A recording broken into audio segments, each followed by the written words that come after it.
여전히 뭐 코로나가 계속되고 있긴 하지만 이제 3월 정도 중순 지나면 이제 정점을 지나서 이제 어느 정도 이렇게 이제 풍토병으로 이렇게 이제 자리매김을 할 것 같고, 또 이제 그런 상황 속에서 뭐 당장 3월 첫 주부터는 이제 뭐 확진자가 가족 가운데 생겨도 이렇게 이제 자가격리가 의무 사항이 아닌 이런 상황으로 이제 자꾸 이제 펼쳐지니까 저희 교회가 이제 계속해서 뭐 움츠러만 있을 것이 아니라, 물론 이제 상황에 따라서는 여전히 현장에서 모이는 것이 조금 어려운 목장들도 있겠지만, 또 이렇게 좀 필요를 따라서 우리 목자분들 연합 목자 모임이라도 먼저 갖고 기도하면서 좀 마음을 모으면 좋겠다. 그리고 또 형편이 되는 대로, 그래도 여전히 코로나 상황 속에서도 보면은 뭐 저도 이제 꼭 불가피한 그런 모임들은 어쩔 수 없이 참여하게 되는데, 뭐 식당을 가보거나 어디 뭐 커피를 마시러 가보거나 뭐 그 마스크 벗고 또 모이는 그런 식당 모임이나 뭐 또 카페 이런 데는 여전히 사람들이 많습니다. 그러니까 그런 것들을 우리가 하라는 측면이 아니라, 그런 면에서 이제 하나하나씩 이 상황들을 이제 저희들이 이 코로나의 마무리, 이 출구 전략을 모색하면서 저희 교회도 조금은 좀 준비를 해야 되겠다, 이제 그런 생각을 가지고 이제 연합 목자 모임을 오늘 시작하는 거고, 또 우리 교구 목사님들이 바뀌었는데 사실은 이렇게 또 목자분들하고 통화나 문자만 주고받았지, 실질적으로 또 목장, 또 우리 교구들을 위해서 또 기도하고 또 이런 시간도 갖지 못했기 때문에 잠깐이라도 이런 시간을 좀 가져야 되겠다고 생각을 하고요.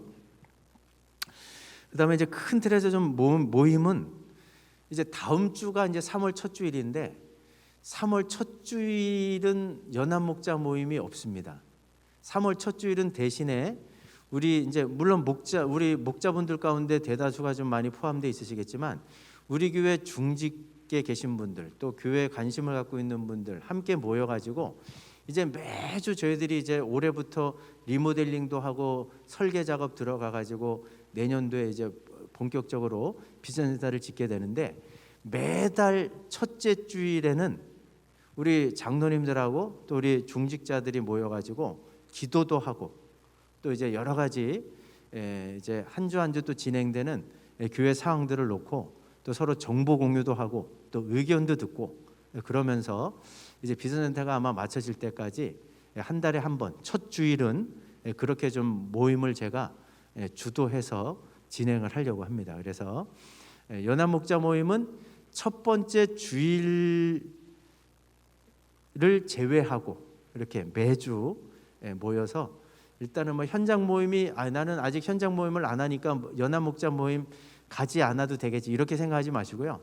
현장에서 모임이 지금 어렵더라도 일단 목자분들이라도 와서 같이 마음을 모으고, 또 그렇게 또 이제 주중에 우리 목원들 또 이제 기도도 해주시고 또 전화 신방도 해주시고 또 안부도 묻고, 지금 보면 2년 넘게 이렇게 거의 교회 현장을 단 한 번도 나오지 못하시는 분들이 의외로 꽤 됩니다. 이대로 그냥 이렇게 뒀다가는 이분들이 코로나 사태가 끝나도 우리 교회로 다시 돌아올지, 아니면 그냥 이 상황과 맞물려 갖고 그냥 믿음이 흔들려 갖고 아예 그냥 긴 교회 신앙생활에 방학에 들어갈지, 사실은 좀 영적으로 보면 위태위태한 분들, 그래서 더 기도가 많이 되는 그런 분들이 있는데, 우리 목자분들이 그런 면에서 속속들이 좀 목원들을 올해부터 또 이번 주부터 하여튼 좀 마음을 담아고, 더 지금까지도 기도해 주셨지만 기도하시고 또 이제 그런 분들을 좀 이렇게 전화도 해주시고 또 격려도 해주시고 또 뭐 이렇게 해가지고, 하여튼 우리가 코로나 다 끝났을 때 코로나 이전 수준의 회복을 넘어서 하나님께서 허락하시는 또 다른 부흥을 목격하는 그 자리로 나가는데, 우리 목자분들 한 분 한 분이 그 중심에 서 주실 수 있는 그런 은혜가 있기를 주의 이름으로 축복합니다. 그리고 이제 교회가 또 올해부터 뭐 이미 이제 끝나긴 했지만 160가정 이상 매주 이렇게 가정 예배 드리는 것, 이 교제가 사실은 저희 교회가 행정적인 측면에서는 거의 완편을 다 제공을 해드리는 겁니다. 가정예배 드리시는 분들, 저도 어제 아들과 함께 가정예배 드리면서 뭐 부서에 맞게 다 그냥 그거 따라서 진행만 하면 되게끔 다 이렇게 이제 숟가락을 다 입에다 넣어서 내가 씻기만 하면, 삼키기만 하면 그 정도로 이렇게 모든 이제 자료들은 교회에서 다 준비를 해 놓았는데, 이렇게까지 하는 이유는 뭐냐? 이 코로나를 지나가면서 더더군다나 우리 자녀들의 믿음이 세워지려면 우리 주일학교 선생님들이 정말 최선을 다해서 수고하지만 그것만 가지고는 턱없이 모자랍니다. 정말 우리 자녀들의 믿음이 부모님들의 깨어 있음을 통해서, 부모님들을 통해서 보다 좀 적극적으로 이렇게 좀 전달이 돼야 되겠다. 이제 그런 마음을 갖고 가정연계 프로젝트로 작년에 진행했고, 올해 또 이제 가정 예배 이렇게 또 헌신자들을 받아서 또 이렇게 이제 진행을 하고 있는데, 그런 면에서 우리 목자분들은 항상 이렇게 영적인 흐름, 교회가 어떤 사역을 진행하고 지금 이번 주 또 다음 달에는 또 이번 달에는 어떤 사역들이 펼쳐지는지를 항상 이렇게 염두에 두시면서 같이 마음을 모아주시고 기도로 중보하시면서 하나님께서 그 모든 사역들을 통해서, 일정들을 통해서, 계획들을 통해서 하나님의 뜻이 우리 창운대 교회 안에 잘 이렇게 자리매김할 수 있도록 그런 부분들을 마음을 담아서 앞장서서 솔선수범해서 그 흐름들을 만들어 가시는 선봉대 역할을 해주시는 분들이 목자분들입니다. 그래서 이런 부분들을 이렇게 좀 모여서 함께 좀 나눌 수 있는 시간이 되면 좋겠고요. 우리 한번 뭐 이제 가정 예배 드리시는 분들은 뭐 이제 오늘 주일 설교도 듣고 또 가정 예배지에서도 만나고 또 이제 목장 모임을 통해서도 만나겠지만, 이 성품훈련학교 창세기 18장 17절부터 26절까지의 말씀인데, 이 목장 모임은 가급적이면 뭐 내용들보다는 이렇게 좀 적용 중심의 나눔이 되면 좋을 것 같고요. 그래서 오늘 이 목장 모임의 주제, 성경은 제가 좀 시간 관계상 읽진 않지만 아주 중요한 세 가지 질문이 있습니다. 1번 말씀 나눔 1번 질문 같이 한번 읽어보겠습니다. 하나님이 우리를 구원하신 이유, 그렇기에 우리가 남은 인생을 살면서 힘써 감당해야 될 사명은 무엇입니까? 우리 19절 말씀 같이 한번 읽어보실까요? 아브라함은 강대한 나라가 되고 천하 만민은 그로 말미암아 복을 받게 될 것이 아니냐.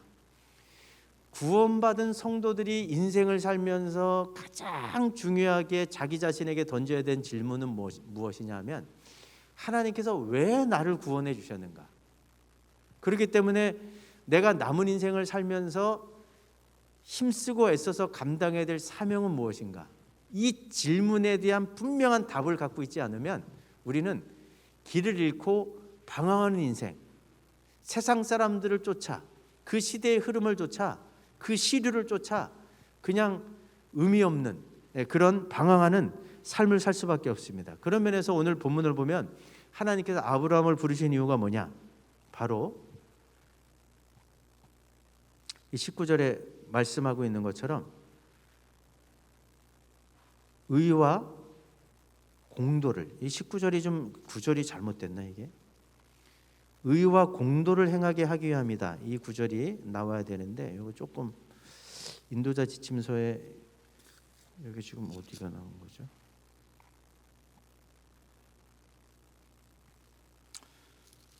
그래서 천하 만민이 복을 받게 될 것이 아니냐, 그러면서 이게 19절을 다 읽어 주셔야 됩니다. 19절 읽어 주시면 의와 공도를 행한, 그래서 다시 말하면 하나님이 갖고 계신 이 공의의 성품을 쏙 빼닮아서 개인적으로는 의롭고 정직하게 살도록, 또 우리가 살아가는 이 교회 공동체나 사회 속에서는 하나님의 정의가 실현되는 그 일에 우리가 일익을 담당하도록 그렇게 우리가 부름받았다는 것, 이것이 부르심의 중요한 목적이라는 것을 1번 질문을 통해서 나누시면, 이게 조금 민감한 주제긴 하지만요, 요즘에 대선 전국에서 뭐 이렇게 정의 혹은 또 뭐 공평, 뭐 평등, 이런 것들이 어떤 이념에 의해서 이렇게 갈리는 가치가 아닙니다. 성경에 보면 항상 하나님은 모든 사람들, 뭐 배운 학식이나 또 갖고 있는 지식이나 또 뭐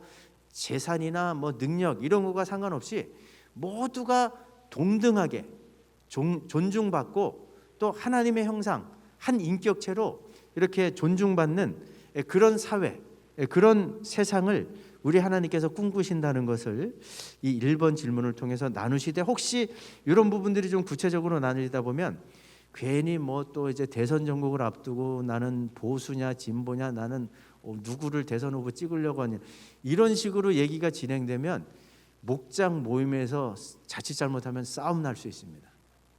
절대 이런 방향이 아니라 우리는 하나님의 마음을 품어야 되는 거죠. 그래서 그런 측면에서 1번 질문을 잘 진행하시면 좋겠고, 2번 질문 같이 한번 읽어보십니다. 구원받은 우리가 죄악된 세상을 향해 가져야 될 태도는 무엇입니까? 우리 32절 한번 읽어보실까요? 아브라함이 또 이르되 주는 노하지 마옵소서, 내가 2번만 더 아뢰리이다. 거기서 신명을 찾으시면 어찌하려 하시나이까? 이르시되 내가 신명으로 말미암아 멸하지 아니하리라. 그러니까 하나님의 부르심의 목적은 우리 자신을 향해서는 하나님의 공의의 성품을 닮아가지고 이 의롭고 정직하게 살도록, 또 우리가 살아가는 세상을 그런 세상으로 만들도록 부름받았는데, 그러면 하나님의 품을 떠나서 하나님을 등지고 불의하게 살아가는 사람들, 죄악이 가득한 삶의 자리로 나가는 그런 인생들을 향해서는 우리가 어떤 태도를 가져야 되는가, 어떤 마음가짐을 가져야 되는가, 이 아브라함을 통해서 지금 교육하고 계신 겁니다. 아브라함이 소돔과 고모라 심판 소식을 듣고 너무 잘 알고 있는 장면이잖아요.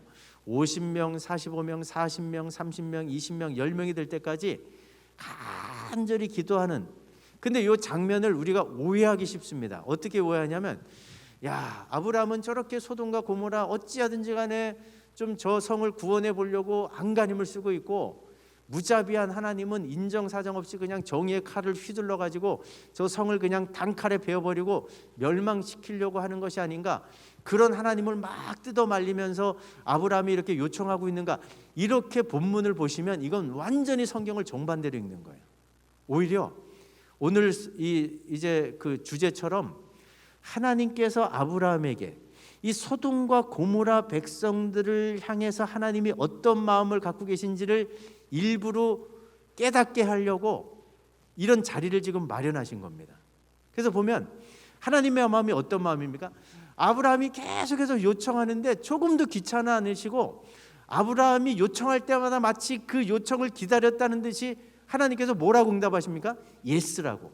50명만 있어도, 45명만 있어도, 30명, 20명, 10명만 있어도 내가 그 성을 용서해 주겠다, 이렇게 말씀하시는 거죠. 그러니까 이런 과정을 통해서 소돔과 고모라의 심판을 선언하시긴 했지만, 그 성 가운데 단 한 사람도 멸망받지 않고 회개하고 돌아오길 원하시는 그 하나님의 절절한 이런 하나님의 모습 속에는 하나님의 사랑의 성품이 녹아 있는 겁니다. 이 사랑을 아브라함이 배워가는 거죠. 배워가는 거. 제가 한 가지 사이드 질문을 던지면, 아브라함이 만약에 10명에서 멈췄는데 저 소돔과 고모라 성에 한 명의 의인이 살고 있다면 그 성을 한 명의 의인을 위해서라도 용서해 주시겠습니까? 이렇게 질문을 던졌다면 하나님께서 뭐라고 대답하셨을까요? 한 사람은 너무 적다, 적어도 10명은 있어야 된다, 이렇게 말씀하셨을까요? 그렇지 않습니다. 한 명의 의인이 있을지라도 그 한 사람을 위해서 그 성 전체를 용서해 주시겠다고 분명히 말씀하셨을 겁니다. 그러니까 이런 과정을 통해서, 야, 우리 하나님은, 우리 대표 기도하시는 분들이 가끔 기도 가운데 그런 문구를 담아내잖아요. 우리 하나님은 천하를 주고도 바꿀 수 없을 만큼 한 생명의 가치를 그렇게 소중히 여기신다는 것을 우리가 때때로 이렇게 고백하는데, 하나님은 진짜 그렇습니다. 아무도 멸망하지 않고 모두가 구원받기를 원하시는 것이 하나님의 본심입니다. 믿으십니까? 그래서 그런 하나님의 마음, 그런 하나님의 사랑의 성품을 담고 이런 사랑을 가지고 실천하는 것이 아브라함을 통해서는 중보하는 모습으로, 또 뭐 다양한 형태로 표출될 수 있겠죠. 이제 그런 삶을 살라고 부르셨고, 마지막 3번 질문 한번 읽어보십니다. 아브라함이 원하시는 정의와 사랑을 실천하며 살려면 어떻게 해야 될까요? 예수님께서 선한 사마리아인의 비유를 통해서 말씀하셨죠. 같이 한번 읽어보실까요? 누가복음 10장 36절 37절. 내 생각에는 이 세 사람 중에 누가 강도 만난 자의 이웃이 되겠느냐 이르되 자비를 베푼 자니이다. 예수께서 이르시되 가서 너도 이와 같이 하라 하시니라. 예수님께서 우리가 이 불의한 세상 한가운데 죄악에 물들어 있고 죄악에 심취되어 살아가는 그 인생들을 바라볼 때 그들을 위해서 우리가 해야 될 일이 무엇인지 선한 사마리아인의 비유를 통해서 교훈해 주셨습니다. 그거는 뭐냐? 다른 게 아닙니다. 바로 하나님이 우리를 향해 품고 계시는 그 자비의 마음을 가지고 다양한 형태의 강도를 만나서 피 흘려 죽어가는 인생들이 우리 주변에 있습니다. 어떤 분들은 경제적인 고통 가운데, 어떤 분들은 육신의 연약함 때문에, 질병 때문에, 또 관계의 깨어짐 때문에, 여러 가지 아픔과 상처 때문에, 또 시대적인 한계, 또 집안의 어떤 열악한 상황들, 이런 것들로 인해서 고통 가운데 신음하는 사람들에게 우리도 이 주님의 마음을 가지고 강도 만난 자들의 이웃이 되어줘야 된다는 거예요. 이것 때문에 하나님께서 우리를 부르셨다는 거죠. 그러니까 이 마음은 사실은 하나님께서 이미 우리를 구원해 주셨을 때 성령님을 통해서 부어주신 마음입니다. 성령 하나님께서 우리를 거듭나게 하시고 예수 믿게 하는 이 과정들을 통해서 십자가에 담긴 하나님의 그 절절한 사랑을 이미 체험케 해주셨고, 또 우리 안에 거하시는 성령 하나님이 이 마음을 우리가 자꾸 그 은혜를 구하면요, 불일 듯 우리 마음속에 일으켜 주시니까 사도 바울이 뭐라고 기도하는 거예요? 내가 빌립보 교인들을 위해 기도할 때 예수님의 심장으로 너희 무리를 얼마나 사모하는지, 우리 목자분들이 목원들을 위해서 그 안타까운 상황들을 놓고 기도할 때 이 하나님의 자비의 마음이 부어지면 예수님의 심장, 이 자비의 긍휼의 마음을 갖고 절절한 마음으로 기도할 수 있게 되는 거죠. 그리고 기도하는데 머물지 않고, 또 성경에 보면 이 성령 하나님께서 사랑의 마음을 우리 마음속에 부어주시면 그리스도의 사랑이 우리를 강권하시는도다. 우리를 가만히 내버려두지 않아요. 그냥 기도하는 자리에 머물러 있지 않게 않습니다. 우리 목원들, 여기 보니까 자녀 문제로 이런 고민이 있고, 또 이런 기도 제목이 있고, 또 이 목원은 이것 때문에 가슴 아파하는 그런 어떤 일들, 그것들을 보면서 찾아가서 말 한마디라도 위로하고, 또 손잡고 뜨겁게 눈물을 흘리면서 기도하고, 또 뭐 필요한 거 뭐 반찬도 좀 갖다 주고, 이런 사랑의 섬김, 돌봄, 이런 것들을 통해서 정말 그 고통 가운데 신음하는 분들 한 사람 한 사람을 돌아보고 섬기는 자리로 나가도록 만드는 것이 우리 안에 지금도 살아계셔서 일하시고 역사하시는 성령 하나님의 능력인 줄로 믿습니다.